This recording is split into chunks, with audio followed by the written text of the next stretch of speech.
Je voudrais qu'on applaudisse très fort vous le savez, hein, je m'en suis jamais caché ici. Je sais que je l'aime beaucoup. Je suis content de le recevoir. Pascal Praud est avec nous. Merci mon Pascal d'être là. Merci Pascal. Je suis content de te voir. Je vais dire un truc. Merci Pascal d'être là. Déjà, je pense que c'est... Je t'ai jamais vu en invité. Je suis venu de temps en temps, peut-être... Je suis jamais venu en invité ici. Non, mais en invité dans une émission, je t'ai rarement vu. Oui. Non, mais alors, je viens parce que c'est toi. Je sais, ouais, tu fais jamais d'émission. Voilà, t'es un peu comme moi, tu fais tellement d'antennes qu'à un moment, si tu veux dire un truc, on te voit. Hein. Non, mais je sais qu'en venant ici, au moins, j'aurai des questions qui seront intéressantes. Merci, mon Pascal. J'espère qu'on va assurer du métier. Je voudrais dire un truc sur Pascal. Je vous jure que j'ai jamais vu ça. Alors, j'ai une petite carrière de télé, mais je n'ai jamais vu ça de ma vie. C'est le seul gars, parce qu'on est quand même en face tous les soirs. Mais vraiment, jamais de notre vie, il y a eu un truc sur un invité. Et je vais vous dire ce qu'il fait même, Pascal. Il m'appelle tous les 2 jours. Et même moi, j'hallucine, parce que c'est ce que je disais la dernière fois à la chaîne, au patron de la chaîne. Je dis, j'ai jamais vu ça de ma vie. C'est Pascal qui m'appelle et me dit, Cyril, ce soir, j'ai un sujet pour toi incroyable. Il faudrait que tu fasses ça. Et il me donne des idées de sujets tous les 2 jours, alors qu'on est en face. Et je trouve ça, vraiment, je vous le dis, hein, parce que moi, je me suis retrouvé en face de mecs qui étaient dans le même groupe aussi. C'était pas la même histoire, hein, je peux vous dire. C'était, voilà. Et c'est vrai que c'est incroyable, ça. Non, mais parce qu'on a voilà, autour de la table, je vois pas mal d'amis. Et on est tous journalistes et on aime parler de l'actu ensemble. Ouais. Voilà. Et on aime échanger sur l'actu ensemble, même si parfois on n'est pas forcément d'accord. Et c'est ça qui nous fait plaisir. Non mais c'est fou que tu fasses ça. Tu m'appelles, moi j'adore quand tu m'appelles hein, d'ailleurs. Hein. Oui. Tu m'appelles, oui, il m'envoie un petit SMS. Mais parce que je vois parfois des sujets qui sont sur lesquels tu peux être. Je sais, toi tu dis ça c'est pour Hanouna. Ça c'est pour toi. Ça c'est pour Hanouna. Mais parfois on peut le traiter nous d'ailleurs de la même manière, mais je sais que tu le traiteras peut-être pas de la même manière. 30 ans de carrière en télé quand même, hein, Pascal. Ouais. Je voudrais qu'on revoie ta première télé quand même. C'est toujours un bonheur. Toi t'es devenu... T'as quand même glow up. Physiquement, non, c'est vrai. Non, mais c'est vrai, t'as glow up physiquement, Pascal. C'est vrai qu'il était de plus en plus beau gosse. Bon, regardez. Là, j'étais à FR3 Nantes. C'est ça. Alors, on se souvient évidemment toujours quasiment de tous les reportages qu'on a fait les 6 premiers mois de sa carrière. Bien sûr. Donc là, c'est en 88. J'ai 23 ans et demi et c'était le nirvana en fait. Ah, voilà. Tu fais tes premiers reportages à FR3 Nantes, t'as l'impression que ça y est, t'es dans ce métier. Et après, je suis arrivé tout de suite à TF1. Mais je pense que c'était plus facile pour nous, dans notre génération, que pour celle d'aujourd'hui. Ouais. Parce qu'il y avait moins de journalistes, je pense. Est-ce que tu te régales en ce moment? Parce que c'est vrai que c'est ce que je disais la dernière fois. Je disais, Pascal Praud, pour moi, c'est fou de dire ça, hein, parce que je te dis, ça fait 30 ans de carrière. Et j'ai dit la dernière fois, je disais, pour moi, c'est la révélation télé de ces 5 dernières années. C'est un truc de fou. C'est vraiment, tu te dis, tu as amené un nouveau ton encore en télévision. Est-ce que tu t'éclates? J'irai pas, je ne sais pas si j'irai jusque-là, mais notre émission, c'est une émission de liberté. Moi, j'ai l'impression de témoigner de la réalité et de dire les choses avec les gens autour de la table telles qu'elles sont. Je déteste quand on imagine que je sois militant. Je suis militant de rien du tout, moi. Je suis un témoin de l'actualité. Et parfois, je peux me retrouver dans certains camps, sur certains sujets, et puis parfois, sur un autre sujet, je vais me retrouver avec d'autres gens. Ce qui est vrai, c'est comme toi, d'ailleurs. J'incarne ou nous incarnons les sujets. Donc, il est possible de donner notre avis sur le sujet que nous traitons. Mais on se retrouve parfois, c'est pour ça qu'on n'est pas militant. Moi, je peux me retrouver sur, par exemple, la PMA, la GPA, sur le mariage pour tous, sur l'IVG, je peux me retrouver dans un camp, d'une certaine manière, qui est plutôt le camp des progressistes. Mais sur d'autres sujets, je vais me retrouver dans un autre camp. Mais parce que entre nous, c'est vrai que c'est nouveau. Moi, moi, c'est ce que je fais aussi, parce que je ne peux pas m'en empêcher. L'animateur de bande qui donne son avis. Oui. Parce que d'habitude, l'animateur de bande, il était un peu arbitre. Mais qui faisait ça? Qui a fait ça? Avec qui j'ai appris ça? Sacco Mano. Ah, Sacco Mano avait inventé un talk dans le foot où il était animateur et éditorialiste. C'est vrai, t'as raison. Et on a beaucoup bossé avec lui. Moi, j'ai beaucoup bossé avec lui, que j'adorais, Sacco. Hein, et sa culture qui allait bien au-delà de celle du football. Mais il faisait ça, Eugène. C'est-à-dire qu'il était à la fois animateur et à la fois éditorialiste. Et c'est ce qu'on fait un peu. Là, vous êtes heureux, là, tout ce que vous faites ou pas? Europe 1, je vais vous dire, je pense et... Moi, j'ai toujours mis le plaisir au cœur de ma vie professionnelle. C'est pour ça que j'adore... pourquoi j'adore faire ce qu'on fait? Parce qu'en fait, on est dans une toute petite structure, d'une certaine manière, de préparation, avec Serge Nedjar, bien sûr, L'émission, le soir, on fait parfois 1 million. Je sais. Ouais. On est 2 ou 3 à la préparer. Ouais. Donc, on a une liberté totale. Je pense à un animateur que j'aime bien, qui a commencé une matinale sur une grande chaîne de télévision. Ils sont 45. Oui, c'est vrai. Et tout le monde donne son avis. J'aime bien cet animateur aussi, moi. Mais bien sûr, et tout le monde donne son avis. Et ce matin, j'étais avec Patrick Chenet, il me dit, j'ai fait cette émission, je suis sorti, j'ai vu, ils étaient en débrief, ils étaient 40 à débriefer. Ouais. Comment tu veux travailler à 40 ? Bien sûr. En fait, d'être très peu dans la fabrication des émissions, en fait, ça t'aide. Et c'est là que tu retrouves cette liberté. Et les gens, ils sentent et ils devinent cette liberté. Je pense, moi, que ça... Et moi, je trouve qu'il y a beaucoup de similitudes entre la politique et la télévision. Et je pense aussi que même les politiques auraient intérêt à travailler en petits comités. Mais oui. Qui sont 50 à chaque fois. Mais tout le monde donne son avis. Mais c'est impossible. Tout le monde donne son avis. Tu ne peux pas avancer. Tout le monde donne son avis. Et je pense qu'une émission de télé, c'est pareil. En fait, il faut quelqu'un qui décide. Alors, moi, je décide le matin, je décide ce qu'on fait, ce qu'on ne fait pas, etc. Je fais confiance à mon propre jugement, c'est-à-dire que tu écoutes toutes les infos et tu vois ce qui te fait réagir. Je sais, et les infos que tu prends pas, tu me les envoies souvent. Et je fasse ça. C'est ça, en fait. J'ai compris. Mais tu te fais confiance. J'ai compris. Moi, j'ai aucun conseil à donner à personne. Ouais. Mais les jeunes journalistes, je leur dis, faites-vous confiance. Parfois, vous dites des choses plus intéressantes en conférence de rédaction qu'à l'antenne. Ce qui est intéressant, c'est quand j'arrive, par exemple, à la rédac et je vois quelqu'un qui me dit « Ah, tiens, c'est ça ». Mais ça, je dis, mais dis-le à l'antenne, fais-le à l'antenne. C'est ça ta vraie réaction, c'est là que tu es raccord avec le public. J'ai le même problème avec les chroniqueurs, mais ils sont meilleurs pendant la pub que pendant l'émission. Je leur dis, dis-le, mais bon. Donc, il faut faire confiance à ces réactions, ne pas penser ce qui plaira au public, parce que là, déjà, t'es mort. Si tu dis, ah oui, mais je vais faire ça parce que je pense que ça lui plaira, là, c'est déjà, à mon avis, une mauvaise idée. En revanche, il faut savoir quel est le public qui peut te regarder. Si effectivement, si aujourd'hui les gens qui écoutent, en l'occurrence CNews, avaient 18 ou 20 ans, je ne suis pas sûr d'être le mieux placé pour leur parler, parce que souvent leurs centres d'intérêt ne sont pas forcément les mêmes que ceux qui ont 45, 50 ou 60 ans. Moi, je suis très frappé qu'aujourd'hui, les fractures entre les uns et les autres sont générationnelles. Pascal, tu me disais un truc un jour. Tu me disais, très peu de gens peuvent faire de l'actu. Parce que tu sens les gens qui aiment l'actu. Toi, tu es un amoureux de l'actu. Oui, mais toi, pareil. Ouais, c'est-à-dire que ce qui est drôle, c'est que, en fait, évidemment que tu es complètement journaliste. Bien sûr que tu es journaliste. Et ceux qui t'attaquent, ils n'ont vraiment rien compris. Et parfois, il y a un animateur, alors celui-là, je ne le citerai pas parce que je l'aime beaucoup, et il est très doué, mais il n'est absolument pas de l'actu. Il n'a aucune sensibilité de l'actu. Ouais. Et il ne peut pas faire ce que tu fais. On l'adore en plus, tous les deux. Et on l'adore. C'est qui c'est. Mais ça passe pas parce que ce n'est pas son truc. Ouais. L'actu, c'est un truc, l'actu, c'est la marmite d'Obélix. Tu plonges dedans petit ou jamais. Et il y a des gens, ça ne les intéresse pas, l'actu. Ça ne les intéressera jamais. C'est comme la NUPES. Tu plonges dans la marmite quand t'es petit, comme Gilles, ou tu plonges jamais.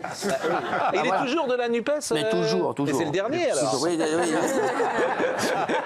C'est le dernier. C'est le dernier, mais il ne se bat encore. Ah non, mais il est encore de la NUPES. Attention que je balance pas trop de dossiers. Il a un positionnement politique, idéologique qui est particulier. Singulier. Qui est singulier. Oui, qui est singulier. Mais il défend ses idées. Mais est-ce qu'il le défend avec sincérité? Oui, c'est le problème. C'est vrai. Vous me connaissez. On ne sait pas parfois s'il pense tout ce qu'il dit. Mais moi aussi, je me demande. Mais malheureusement, oui, c'est ça le problème. J'aurais aimé que non, mais malheureusement, oui. D'ailleurs, sa femme qui est derrière pourra te le dire. Voilà, merci. Merci, mais c'est vrai. Merci, ma chère. Pascal, on va parler un petit peu de CNews et de C8. Est-ce que tu penses... Il y a quoi qui parle là, c'est le concept? Bah oui, c'est la grande interview, attention. Ah, tu croyais que tu allais faire des débats, tout ça? Non. Je repasse dans la semaine, si tu veux. Non, Pascal, tu trouves qu'il y a un acharnement contre C8 et CNews ou pas? Franchement.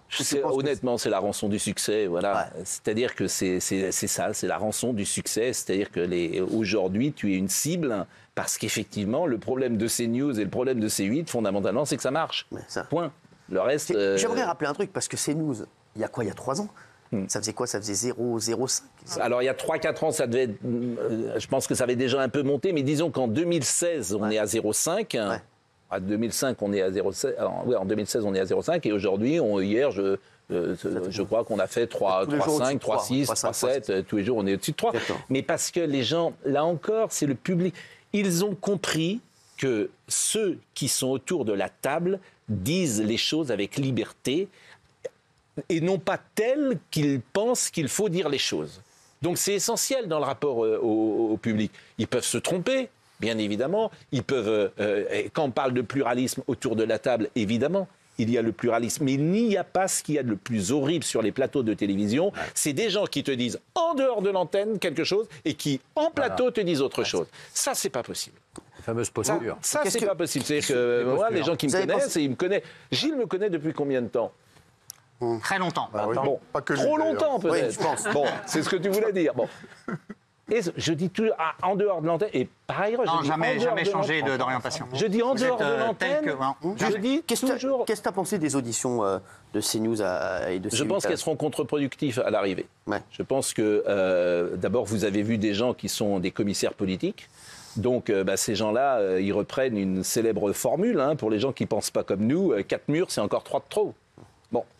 Et s'ils pouvaient nous tuer, nous empêcher de parler, ils le feraient. Et comme tu as été très bon, comme les auditions, quand nous sommes allés avec Sonia, avec Serge Nedjar, avec Laurence Ferrari, avec Gérald Brice-Viret, que nous avons répondu comme on répond là, en fait. Ouais, quand je dis à la dame, vous m'accusez de pluralisme, mais venez sur mon plateau. Ah ben non, je veux pas. Ouais, mais pourquoi? Ah ben parce que je veux pas. Qu'est-ce que tu veux dire? Donc les gens, ils écoutent ça, ils disent, mais enfin, on les accuse de pluralisme, tu les invites, ils viennent pas. Je lui dis, mais si vous voulez, vous pouvez venir face à...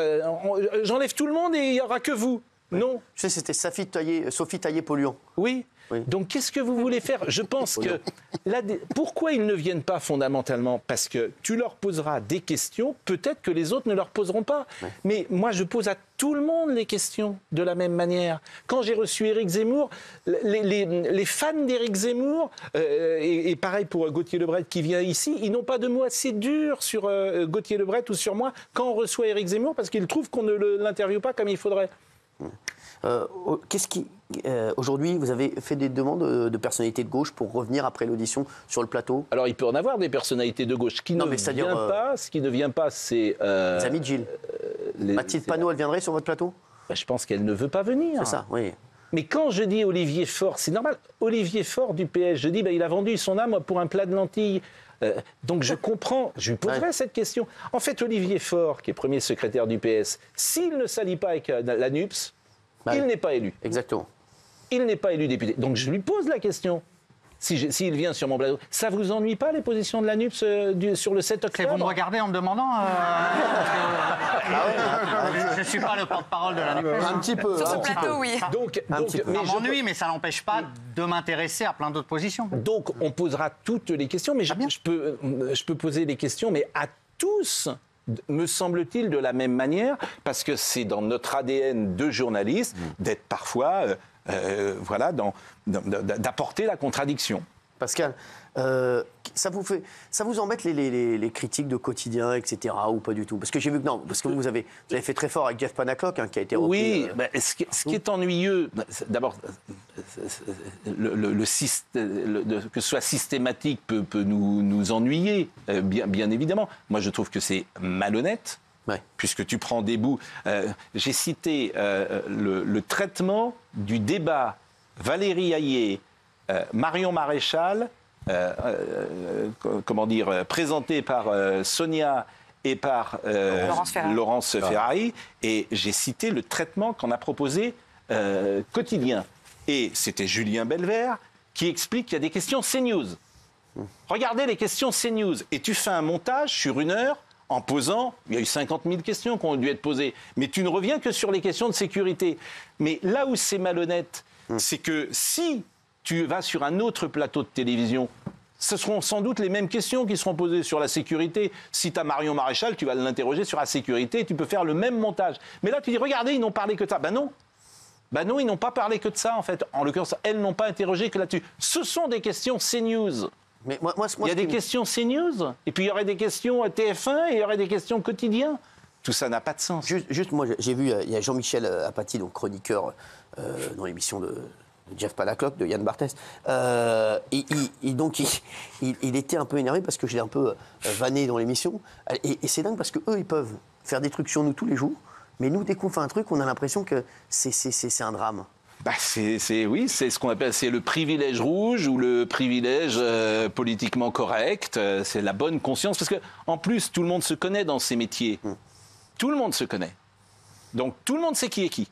Tout le monde sait qui est plutôt sympa, plutôt pas sympa, qui travaille. Bon, allez demander, je ne vais pas citer de nom, aux uns et aux autres, ceux qui ont travaillé avec eux, ce qu'ils pensent d'eux. Et comment ils se conduisent. Exactement. Bon, voilà. Et comme c'est un petit milieu où tout le monde se connaît, bah, bien sûr, et c'est toujours les pires, les donneurs de leçons. Je vais vous dire la vérité, on a vu le vrai visage lors de la commission aussi, d'audition, je suis désolé. Même les députés, je vous dis des échos que j'ai, même les députés qui étaient plutôt contents de les voir, ils sont ressortis en disant...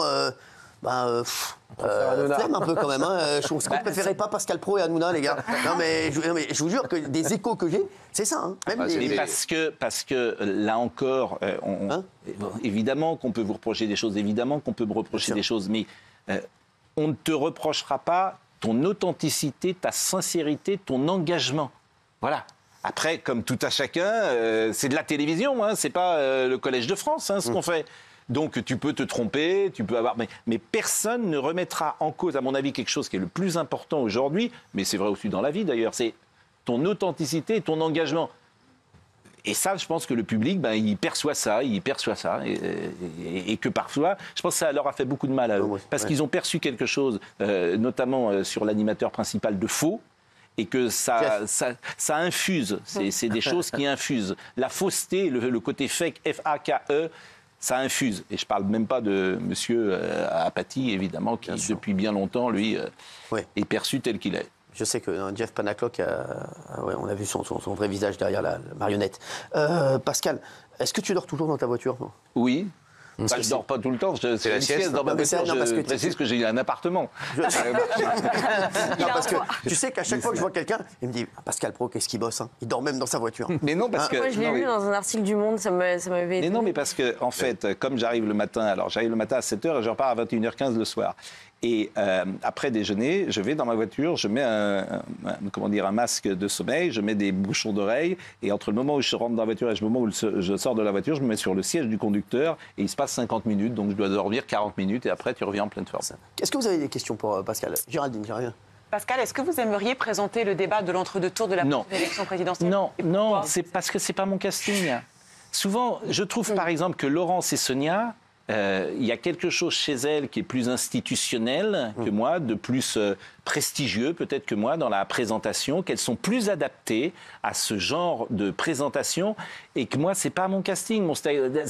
Mon casting, c'est quoi, ce que j'aime faire, c'est animer des débats, d'aller dans des émissions de flux, des émissions d'actu, des émissions de réactivité, et je me sentirais, je crois que je serais pas à ma place, et j'ai passé l'âge de faire des choses dans lesquelles justement je pense pas être le meilleur pour ça. Moi j'ai un rêve secret, moi. J'ai un rêve secret, je te l'ai jamais dit, Pascal. J'ai un rêve secret, c'est qu'un jour on fasse une émission ensemble, une spéciale avec le président de la République. Ah bah oui, mais alors ça serait formidable, parce que je lui poserais des questions. CNews. Bien sûr. Ça, franchement... Mais moi, vous savez, il y a un truc que je dis sans arrêt le matin. J'adorerais dire du bien d'Emmanuel Macron. J'adorerais en dire du bien. Je vous assure, j'adorerais en dire du bien. Parce qu'il y a des gens qui jubilent parfois sur la situation française d'aujourd'hui, et moi, je jubile pas du tout quand il se passe ce qui se passe. Il y en a qui sont sur le thème, je vous l'avais bien dit, moi, ce qui se passe en France aujourd'hui, ça m'attriste.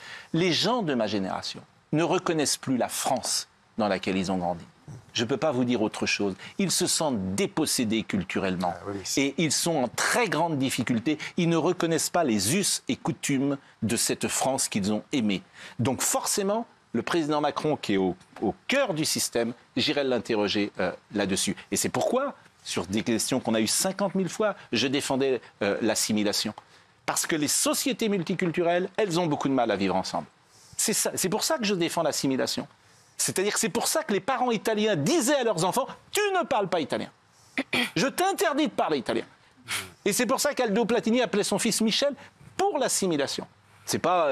il y avait des raisons. C'est-à-dire que la société multiculturelle, il y a toujours un moment, elles se foutent sur la gueule. Pardonnez-moi l'expression. Donc c'est pour ça que l'assimilation était le modèle français, que ce modèle est aujourd'hui en très très grande difficulté. le modèle de l'assimilation. Et c'est ce que je lui dirais au président Macron. Alors après, évidemment, les choses ont quand même changé. On n'est plus en 1930, on n'est plus en 1940. Mais ce modèle-là, il a quand même marché. Il a marché, donc ça devrait nous interpeller.